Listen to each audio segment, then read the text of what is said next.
This presentation is called At the Species Level. We'll come to where we get that title in just a minute. But people today are experiencing a tension between the way they predict things will happen and the way, in fact, they do happen. And that's inclined to mean the worldview, the assumptions we're making about the future are inadequate for the times that we're facing.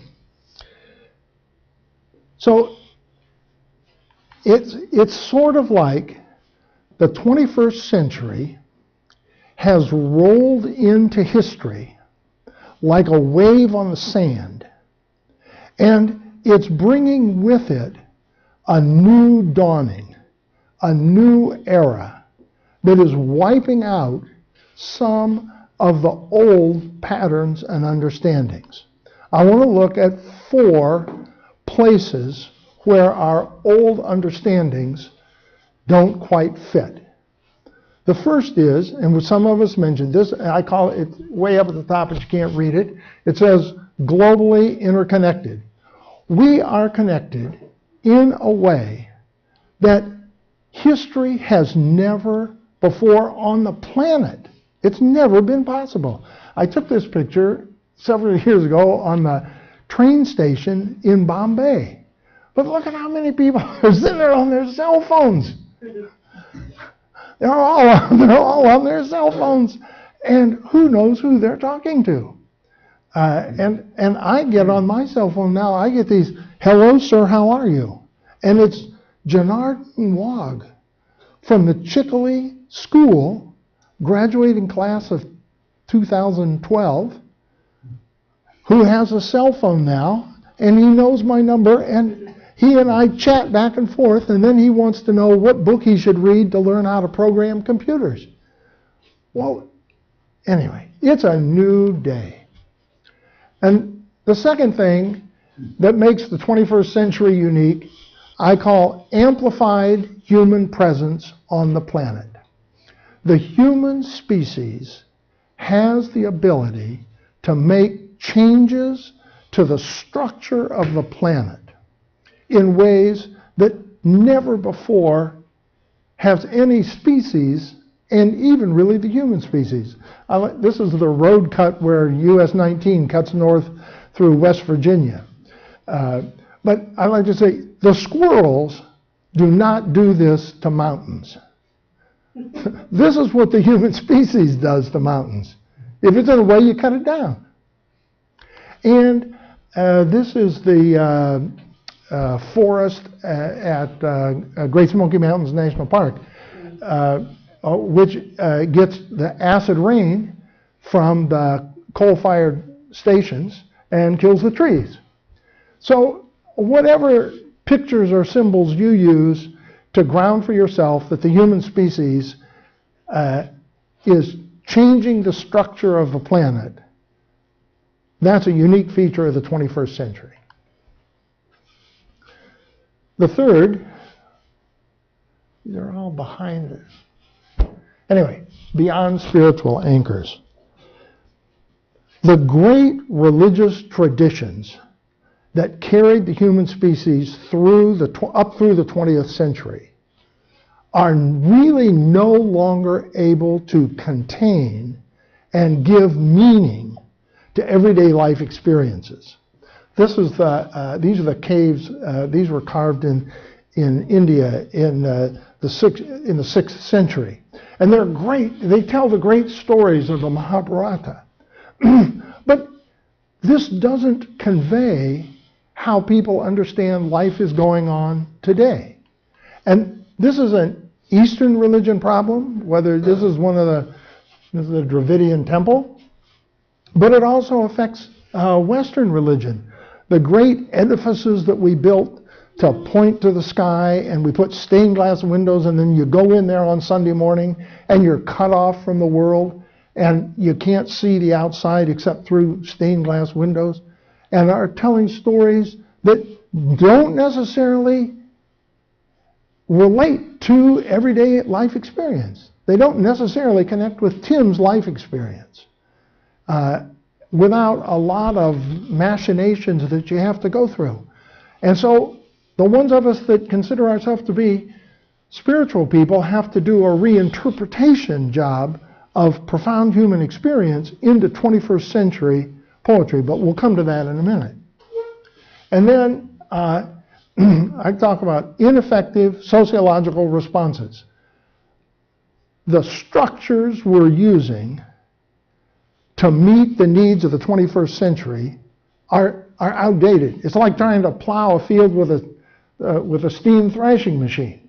And this affects all of our institutions.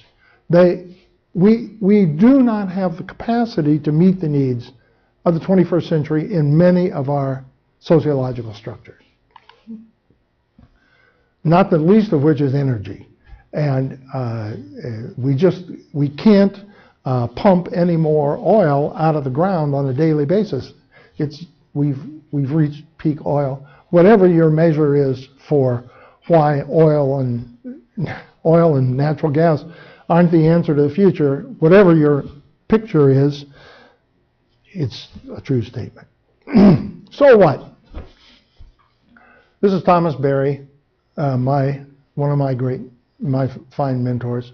And his statement is that we have to reinvent the human at the species level. So what does it mean to reinvent the human at the species level? That's why we call this talk at the species level. Well, if we reinvent the human, that doesn't mean add a third arm or an extra thumb. That's not what's going to happen to the human species. The human species is a cultural entity. And what that means is we have to re-revise our cultural understanding. So that's what I want to work on in the rest of this talk. Thomas says we need to reinvent the human at the species level with critical reflection within a community of life systems in a time developmental context by means of story and shared dream experience. And that, for me, that simple statement is the rallying cry for what the work that I see people like you and I have to do.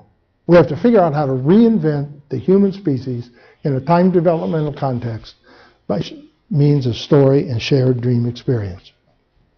And what's that mean?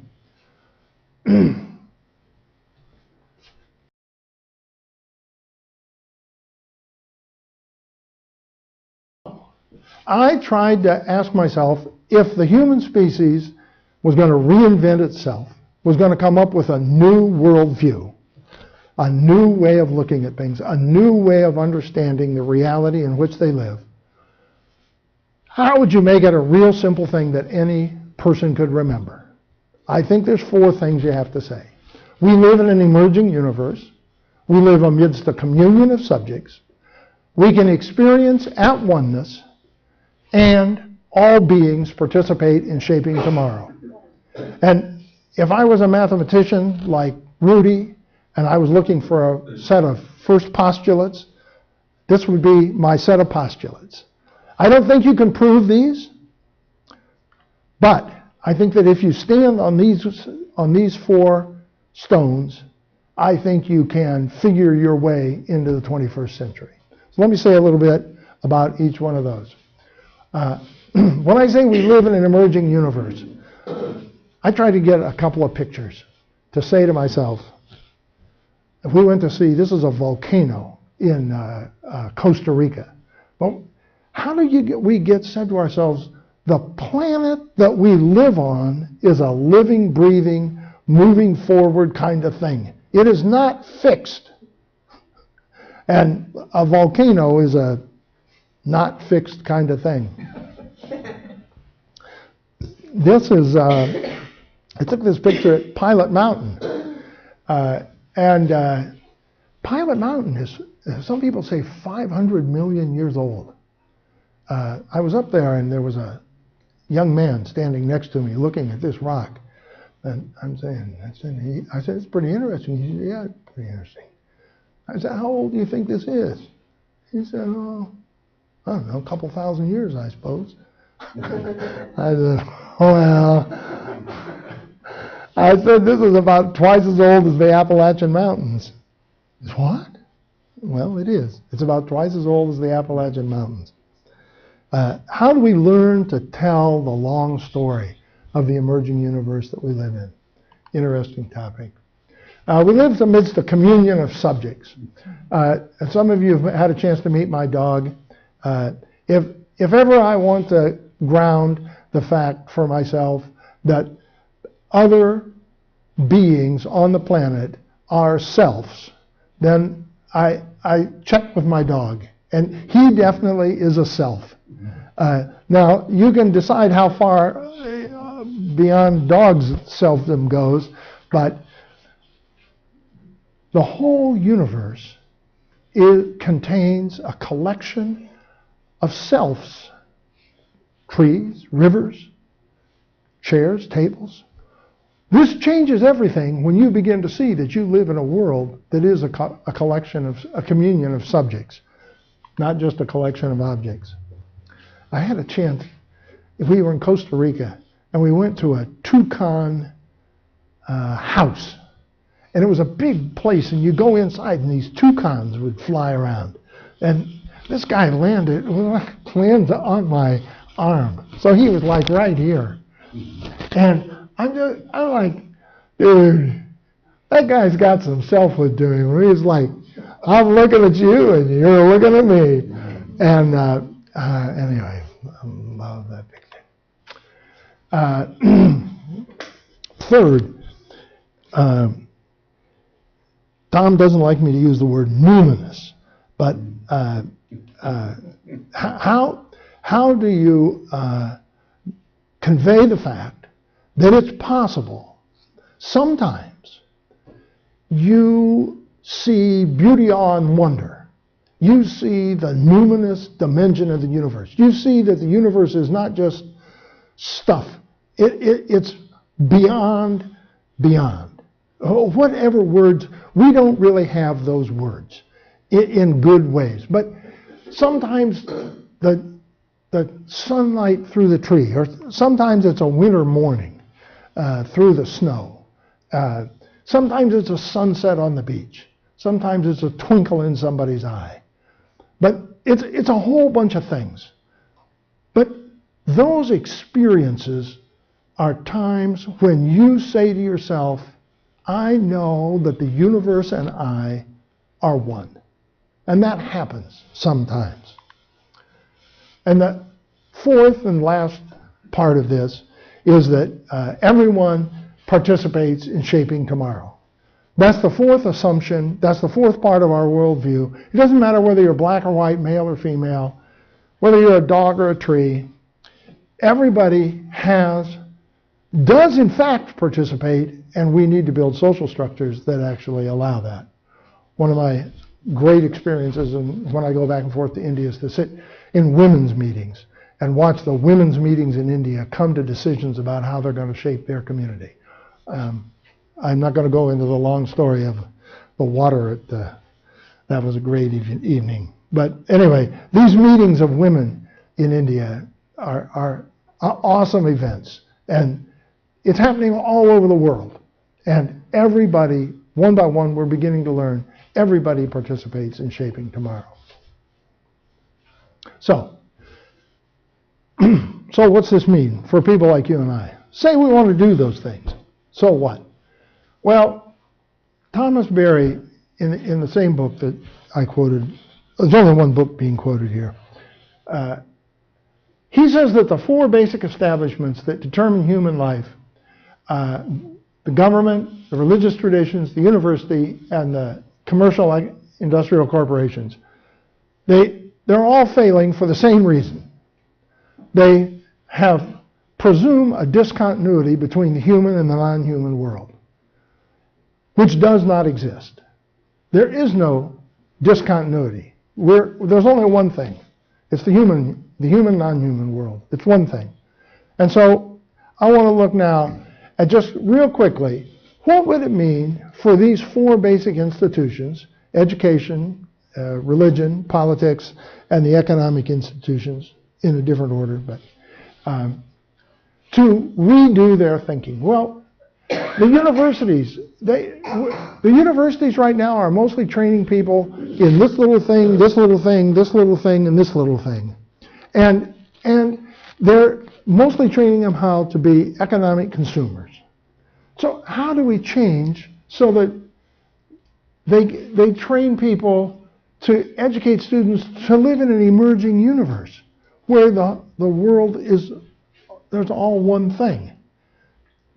For our religious institutions, how do we reconnect ourselves with the natural world so that our spirituality and our religious practices include the story of the natural world and how it functions? One of the things here in Greensboro, we have the summer solstice festivals are great events. And they're just amazing. People turn out thousands. How do we reconnect to the natural world? For the economic, how do we begin to recover and get beyond fossil fuels and an economy that just that assumes that all the resources are there to be used, to move towards renewable resources? You can give long talks on all of these things. I'm not trying to give the long talk. I'm trying to give the short talk. And in our political institutions, I took this picture of a crab down on Topsail Island. But it makes me think, every time I go down to Topsail, I think, you know, it's not like I'm going to Sam's Sandy Beach. I'm going to the crab's home. That changes things, you know. What if I say, well, I'm going to visit the crab and enjoy the beach? So how do we begin to build political institutions that take into account the natural world? So now I'm on the fourth column. Because if we're going to change the educational institutions, the religious institutions, the political institutions, and the economic institutions, this is going to require a new set of skills for people like you and I. And this requires a set of what I called here fresh operational paradigms. These could also be called new personal skills. The first one is learning the difference between in language patterns from static to systemic and from descriptive to metaphorical, and learning how to tell the difference between descriptive language, which my friend Thomas calls univocal language, and metaphorical language. And we get quite confused, especially the religious institutions get quite confused as to when they're doing what. And we need to learn to give ourselves both. So I tried to get a picture for univocal language. So I took this picture of the moon a couple of nights ago when it was a super moon. So super moon is a very descriptive, it's a univocal statement. That's a picture of the moon. What is that word you said? Supermoon. No. Univocal. U-N-I-V-O-C-A-L. Univocal. Univocal. Okay. Univocal. U-N-I-vocal. Univocal. Pronounced univocal. It means meaning one thing. And when I say supermoon, I mean one thing. I mean the moon on the night when it's closest to the earth. It's not a question. But this guy is a metaphor. He's a metaphor for a bad hombre that you don't want to meet in the dark night. But nobody wants to try to say that this guy was born on a third of something, and anyway. But if you want to talk about badness in the world, you have to use some metaphors.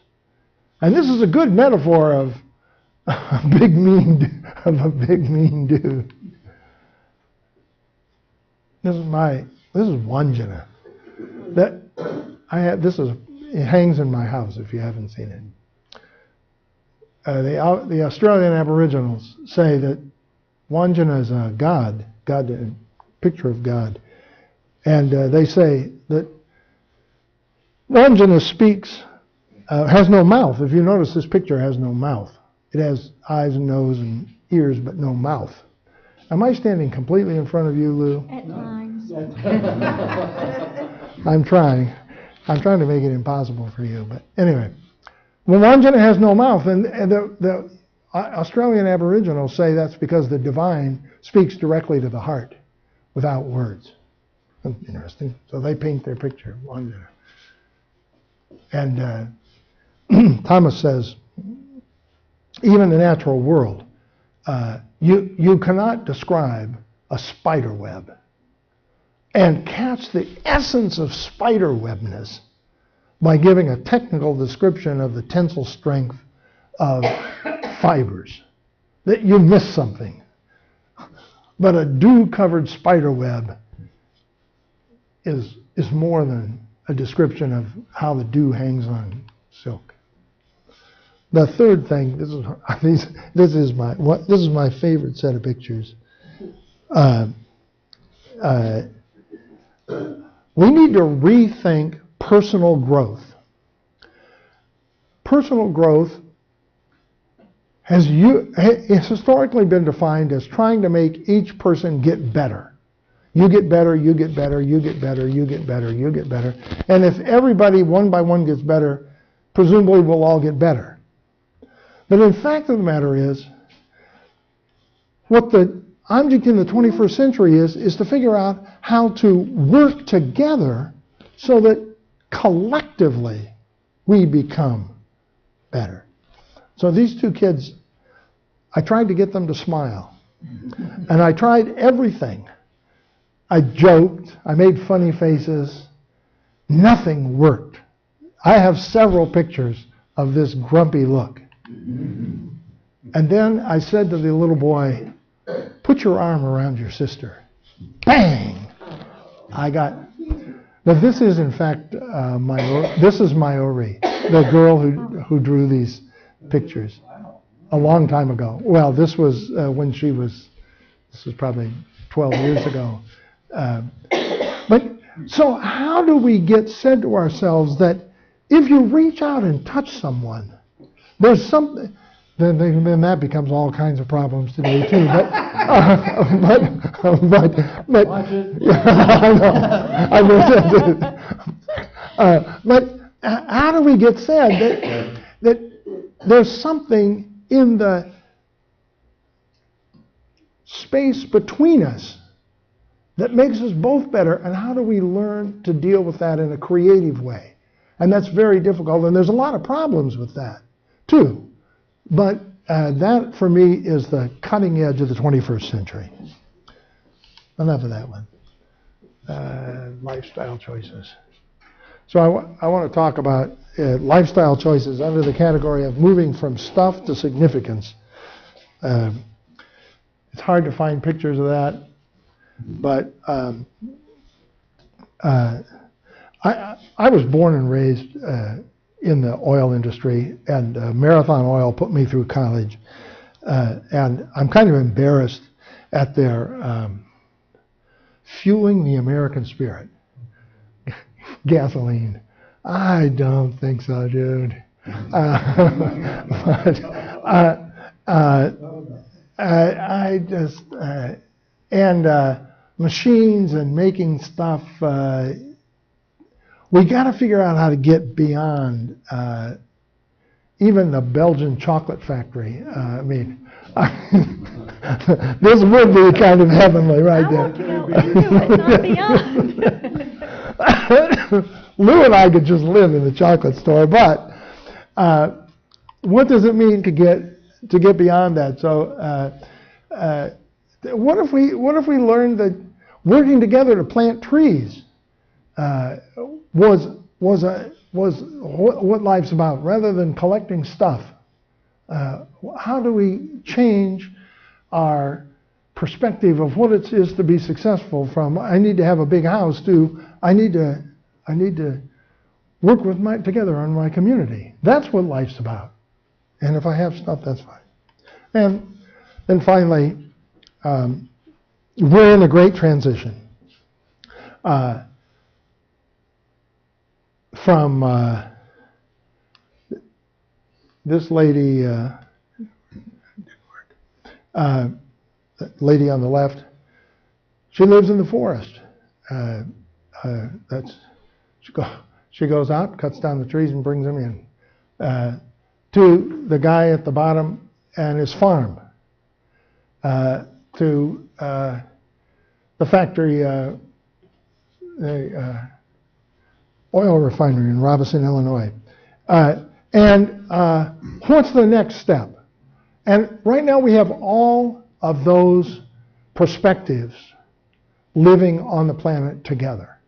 And part of the journey that you and I have to go on is figure out who's in which of those perspectives, and all of them are inadequate for the 21st century.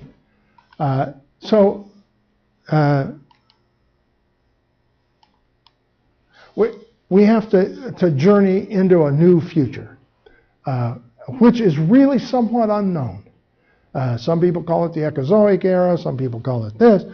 I call it a time of mutually enhancing relationship between the human and the non-human world. But it's a new day. We have a new opportunity.